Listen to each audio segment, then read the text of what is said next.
Perkenalkan, nama saya Amanda dari Prodi Pendidikan Bahasa Inggris dengan NIM 2302020023.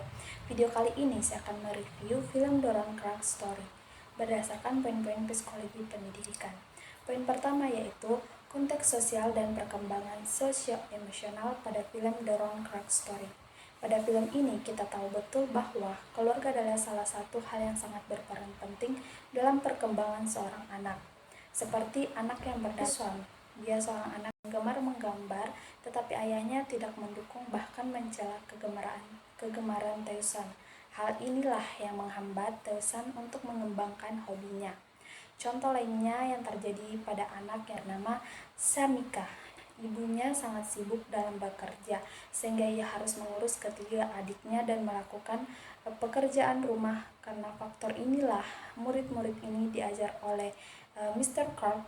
Dia tertarik kepada pembelajarannya. Nah, perkembangan emosional pada murid bisa kita lihat di video ini, di mana saat murid yang diajari oleh Mr. Clark melihat Mr. Clark terjatuh pingsan. Murid yang awalnya tidak peduli kepada orang lain bisa menjadi simpati dan lebih peduli kepada orang lain. Poin kedua yaitu variasi individual. Seperti yang kita tahu, murid yang diajari oleh Mr. Clark memiliki karakter yang beragam. Contohnya ada pada murid yang bernama Badria, seorang anak yang memiliki karakter yang pendiam dan suka menyendiri, atau bisa disebut dengan kata introvert. Namun dia memiliki kemampuan dalam bidang sains. Selanjutnya ada anak yang bernama Seimika. Dia memiliki kepribadian yang sangat susah diatur dan egois dan sangat kasar. Tetapi dia memiliki keahlian dalam bidang bahasa dan matematika. Selanjutnya, anak yang bernama Tae-san memiliki kepribadian suka memberontak dan keras kepala, tetapi dia memiliki keahlian dalam bidang seni atau kreativitas. Poin ketiga yaitu teori belajar. Dalam film ini bisa kita lihat bahwa Mr. Clark menerapkan banyak sekali teori belajar. Yang pertama yaitu teori belajar humanistik, yang dimana teori ini mengajarkan untuk memanusiakan manusia. Nah, saat Mr. Clark menggunakan teori ini, dalam pembelajarannya Mr. Clark terlebih dahulu mengunjungi rumah para muridnya untuk mengetahui latar belakang keluarga muridnya. Selanjutnya, Mr. Clark berusaha untuk mendekatkan diri kepada muridnya, berusaha untuk menjadi teman muridnya. Metode ini digunakan agar Mr. Clark bisa mengetahui atau memasuki dunia muridnya lebih dalam. Nah, yang kedua, teori belajar behavioristik.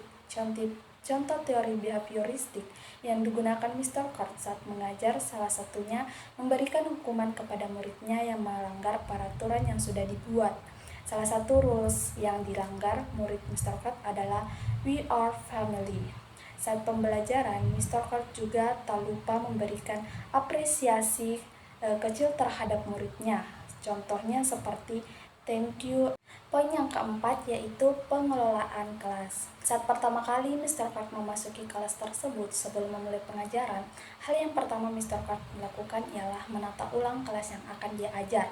Contohnya, memberikan beberapa peraturan kepada muridnya, dan bagi yang melanggarnya akan mendapatkan hukuman. Seperti jika Mr. Clark mengajar dan jika muridnya tidak memperhatikan akan mendapatkan hukuman. Hal ini disebut dengan pendekatan ancaman.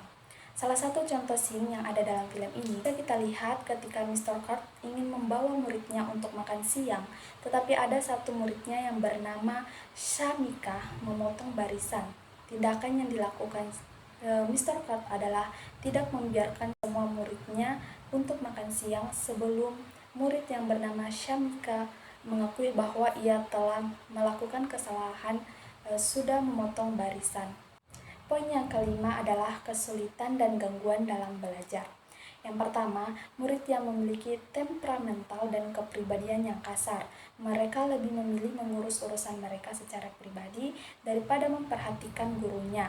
Yang kedua, murid yang memiliki lingkungan keluarga yang keras. Hal itulah mempengaruhi mereka dalam belajar.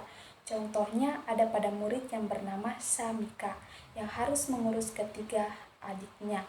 Bahkan ada orang tua yang acuh tak acuh terhadap anaknya. Yang ketiga, murid yang susah diatur dan keras kepala. Hal ini bisa kita lihat saat Mr. Card pertama kali memasuki kelas. Muridnya sangat acuh tak acuh, bahkan Mr. Card ditentang muridnya sendiri.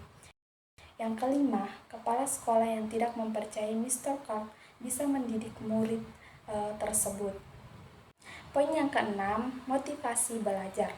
Salah satu motivasi yang diberikan Mr. Card terhadap muridnya ialah selalu melatih murid-muridnya untuk selalu terus berjuang, meski muridnya mengatakan bahwa mereka sangat tertinggal pada kelas lain. Namun, dengan kegigihan Mr. Card terus memotivasi muridnya karena dia percaya bahwa muridnya akan bisa. Nah, hal yang sering dilakukan Mr. Card adalah memberikan pujian-pujian terhadap muridnya agar muridnya lebih bersemangat dalam belajar. Mungkin itu saja yang bisa saya sampaikan mengenai review film Ron Card Story berdasarkan poin-poin psikologi pendidikan. Semoga bermanfaat. Saya akhiri. Wassalamualaikum warahmatullahi wabarakatuh.